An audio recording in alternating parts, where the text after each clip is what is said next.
Last time we explored the similarities and rather significant differences between the two flood accounts. But one thing I purposely left out was a consideration of the birds that are released from these two respective vessels. On page 111 of the Epic of Gilgamesh, we can read where it says, "When the seventh day dawned, I loosed a dove and let her go. She flew away, but finding no resting place, she returned. Then I loosed a swallow, and she flew away, but finding no resting place, she returned. I loosed a raven. She saw that the waters had retreated. She ate, she flew around, she called, and she did not come back." So, in the Epic of Gilgamesh, there are three birds that are released from the vessel. There is a dove, a swallow, and a raven. And in Genesis, there are some birds that are released from Noah's boat as well.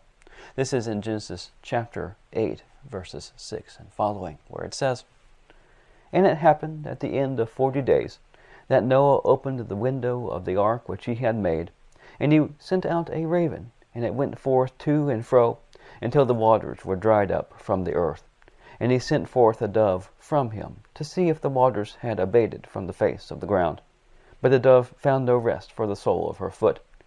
And she returned to him to the ark, for the waters were on the face of the whole earth.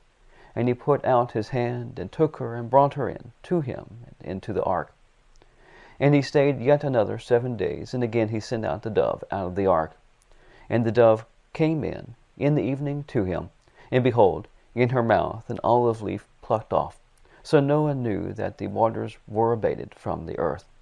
And he stayed yet 7 other days, and sent forth the dove, and she did not return again to him any more." So, whenever we look at these two different texts, there are, of course, some similarities. Birds are released. Both of these texts mention a raven and also a dove at least once.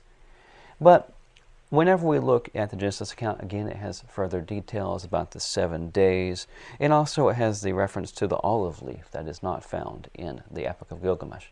But just by looking at these passages by themselves, even though they are similar, there isn't really a reason to say that the biblical text is more authoritative than what's found in the Epic of Gilgamesh, at least in this particular point. But that's where you would consider the Epic of Gilgamesh and the Genesis text as a whole and see which one makes more sense, which one seems more historical and authoritative. Next time, we'll take a look at the sacrifices between these two different texts. Thank you very much, and have a nice day.